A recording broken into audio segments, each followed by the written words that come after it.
चला ले लखनारायण भैया बन के अहेरिया शकुंतला बहिनी दिहानाया से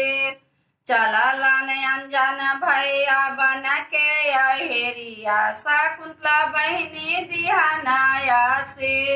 हाथे गुलेला मुखा पान जिया हो भैया लाख बरी हाथे गुलेला मुखा पान जिया हो भैया लाख बरी भैया के बढ़न बड़ी राजत बहिनी लिया मन हो भैया के बढ़न बड़ी राजत बहिनी लिया मन हो चला ले सानिया बाबू बन के अहेरिया चंदा बहिनी दिहानाया से